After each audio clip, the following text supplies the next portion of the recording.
Hey, what's up everyone, this is Wicked, and today I'm gonna be flashing Thor Rom latest version, actually version 15, and I'm here in Team Recovery Project just to show you how beautiful this installation process will be, because it was built to the finest detail, and I have to congratulate Darkness, the developer, for doing this. So let's get into this beautiful story. So check this out, guys. Dark Aroma installer,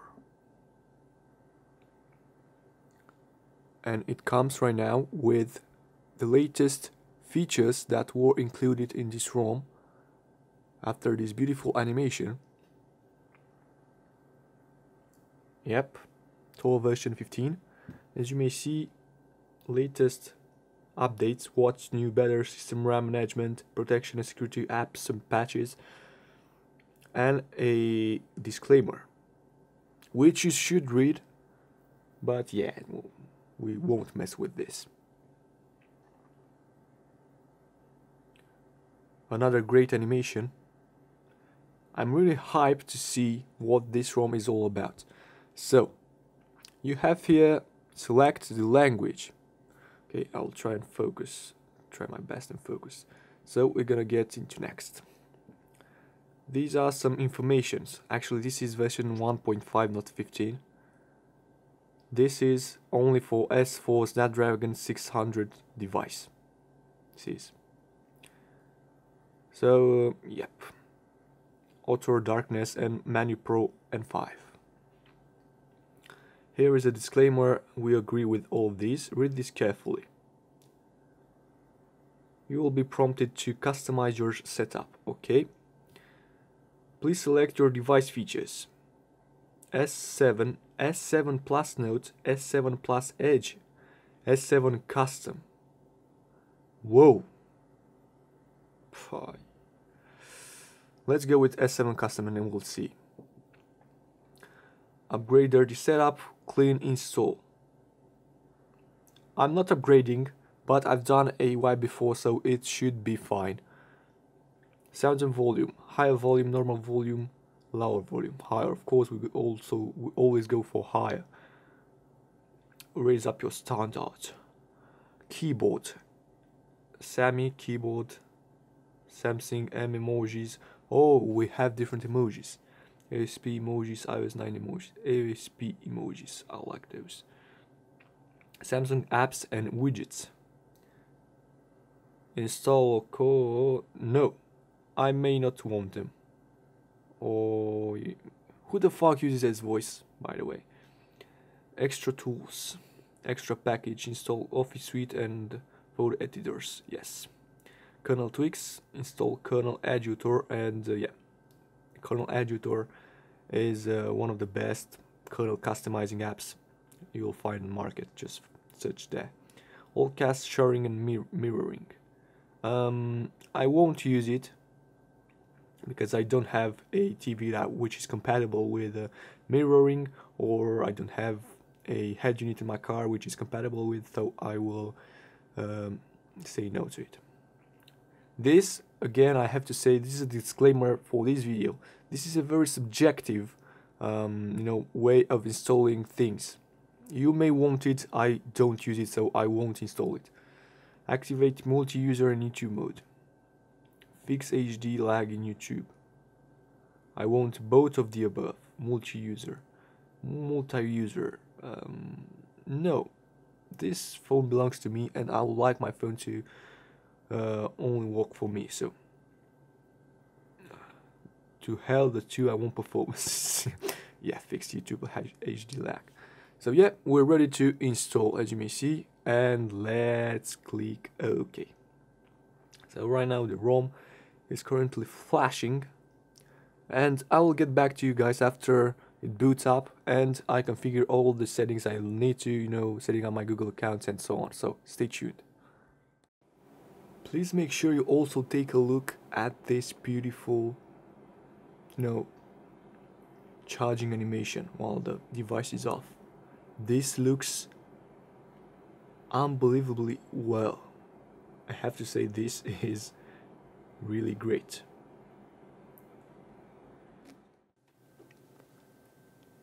Okay guys, I'm back.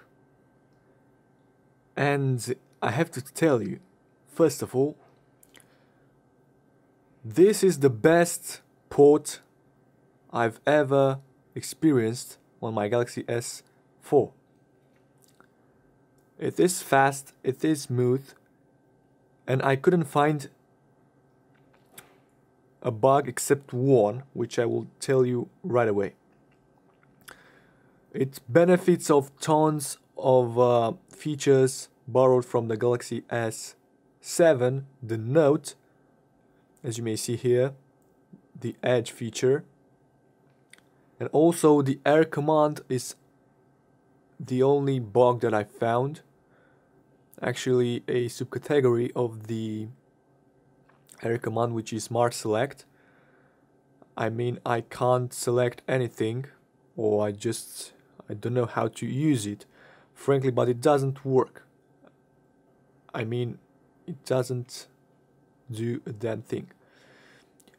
Except from that, I'll get into this later, because this video is gonna be a long one, and I'll show you the major steps that we're gonna be going through in order to show you how beautiful this ROM is. First of all, let's check out the battery life. So right now, currently is at 89%, and I flashed this ROM at 100%.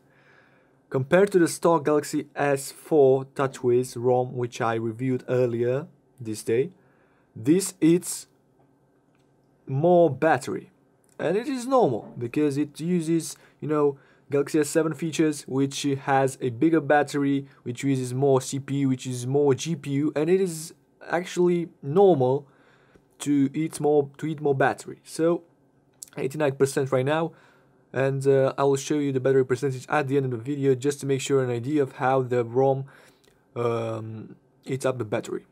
Okay, going back here, we have the beautiful launcher, which is kind of customizable. As you may see, I have a 5x5 row style here, which you can easily customize by going into Galaxy Labs. As you may see here, screen grid 5.5, 5x5. Okay, so right now, as you may see, we got into the customizability part, and I will tell you everything I discovered about this ROM, including all of its features. So this is a beautiful launcher which is running, I guess, the Galaxy S7 theme with this beautiful blue wallpaper, which I seem to like a lot. Remember when I told you that I like blackish user interface? This wallpaper is kind of a great opportunity to see what I meant. I prefer this wallpaper instead of more fancy white ones or colorized ones. This is what I need. Now, regarding the notification bar, it is whitened out. And yeah, you can't do anything about it. This is what the Galaxy S7 theme looks like, and this is what the developer gave us. By the way, thumbs up for the developers, because I saw that there is Darkness and Manu Pro and 5. This is a great port, guys, and I'm not actually a fan of ports. You would already know that if you watch my previous videos. I'm not a big fan of ports, but this gives you the opportunity of having the Galaxy S7 and the Note features on the Galaxy S4 at a small price. So the price you'll pay for that, of course, will be a couple of bugs. Couldn't find more than one right now. We'll see if we discover more during this video. And the battery life. And of course some performance withdrawals. Okay, so I was talking about the customizability part. As you may see, this is the this is the air command, which is perfectly working. Let's get it here. As you may see, you can action memo, and it is working perfectly. You can write whatever you want here. You can screen write, so you can take a screenshot, and you know, you can write, for example, wicked. Yeah, blue and blue. That's very original. You can also add as many shortcuts as you want. For example, I enable camera. By the way, all the apps are ported from the Galaxy S7 and the Note. This is the camera. As you may see, it is different from what you'll expect from a stock Galaxy S4 ROM. And it also looks better if you ask me. You saw this screen here. This is the update. It gives you latest updates and latest news, as you may see. Top news. Latest news from the Olympics. Trump says Obama is founder of ISIS. Yes, another great storyline. British tennis star poisoned at Wimbledon. Yep. Thousands of drivers caught in drugs and drink drive blitz. Yep, so this is more like a flipboard, and it also moves a hell of a lot better, and it gives you more information. Now, let's get into the recent app panel. You can do this by simply pressing the option key. And as you saw, there is some lag, and I just told you, that with this kind of ports, you can experience some lags, and this is one of them. True example. When you press this, you will be able to see this kind of lag. Except from that, it is faster in scrolling purposes than the Samsung Galaxy S4 default TouchWiz ROM. As you may see, it is smooth as hell. Take a look at how smooth and how great it performs. If you're getting into settings, it will fastly pop up, and everything is going to be fine.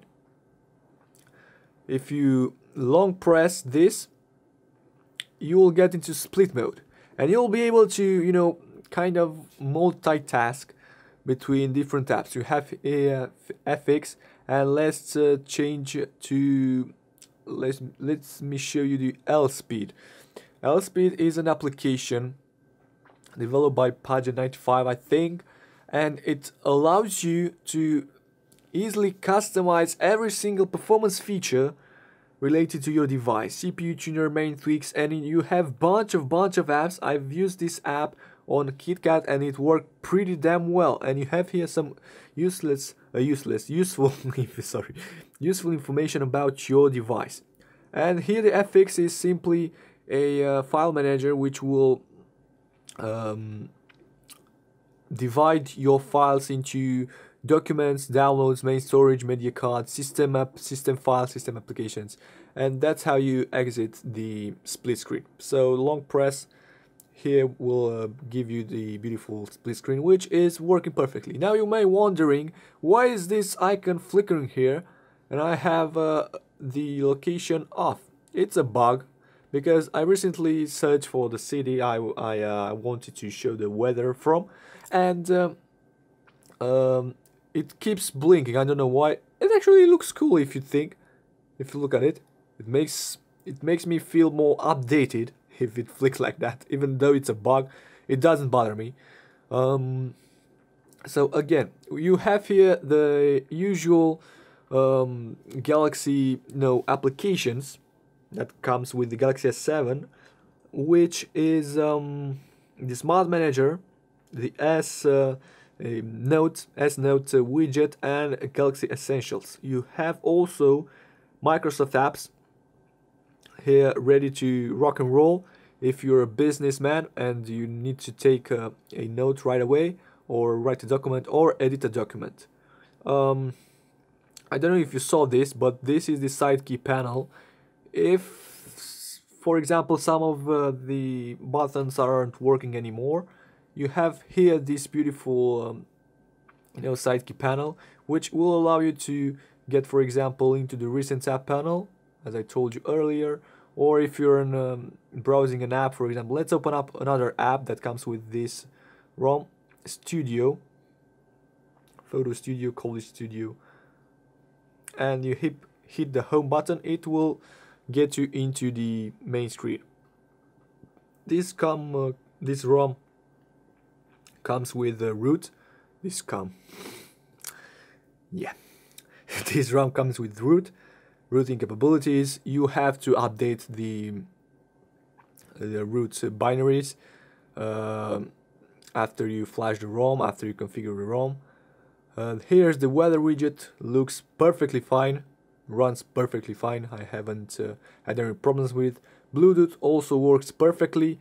Tested by myself, just to show you that I connected my Bluetooth speakers. As you may see, edifier here paired, and music plays really well. I won't do a sound test because I might get a copyright notice, and I don't really want that. Okay, so these are the main features that were ported from the Galaxy Note 5 or the Samsung Galaxy S7.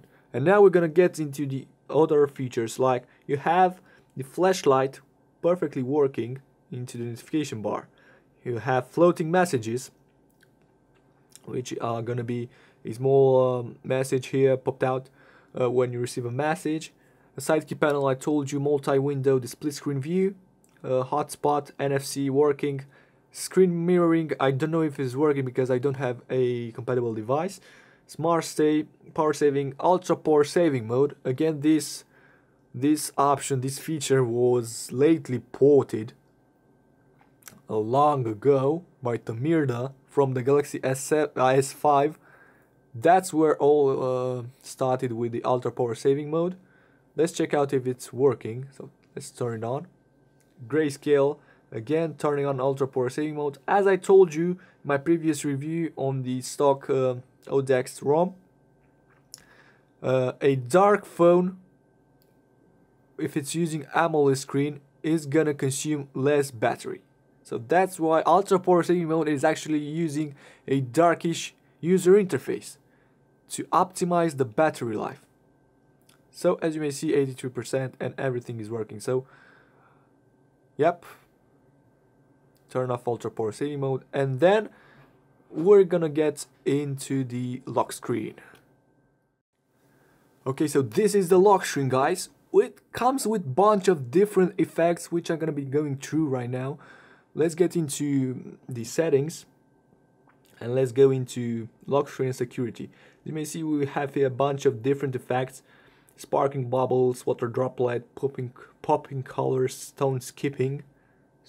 Let's try this out. This one out. Okay, you may see some lag, but it's not such a big deal, as you may see. I'd rather prefer, and you have seasonal effects, whether you're having this device on spring season, summer, winter, autumn. It will give you the right effect, as you may see, depending on which season you're in. But I would prefer sparkling bubbles. They look great. And you also have a charging effect, which I set it to seasonal. Let me get my charging cable. It's a long one. And I will connect it right now. And let me get into the lock screen. As you may see, this is how it looks like. One update available, don't care. It looks and moves really smoothly. Yep, so that's all about the lock screen. The clock looks great. It's centered, everything looks great. And you also have edge here. People edge. You can add, these features. They are self-explanatory. I don't need to get through them to explain you. You can add as many apps as you want here. Actually, not as many, 5 of them. And 5 people you want to contact easily. This is the phone application, working perfectly well. Contacts, music, messages. It's working damn good and with no lag at all. And what I wanted to tell you, this is a shitty decision that Samsung took. Where the fuck is the app drawer? This is the app drawer here, I mean, what the fuck? This is iPhone style. iPhone doesn't have an app drawer. All its apps are listed in here, and that's what Samsung does now? What the fuck? This is so wrong. In my opinion, this is a subjective review, and in my opinion, this is fucked up. Believe me. Samsung, make up your mind. Okay? This is not a joke. This is actually embarrassing. I want to have my preferred apps, my favorite apps on here, but not all of them, okay? This is fucked up. And also we have live icons here. We're on 11th of August right now. And yeah, kernel editor is a by the way, I reckon this ROM is running an Aurora kernel. This is the about device section. Fancy looking graphics. Thor 7 style, darkness and menu pro and 5 ROM update, and kernel version from Aurora ROM. Yeah. And you can easily customize all the settings here. Yeah, no root available because I denied it. And I have to go and check out Super 2 and actually delete it in order to make it work again. So let's get back into kernel editor, verifying root access grant, and we're ready to go. Rock and roll. We have again bunch of different features that you can customize your kernel.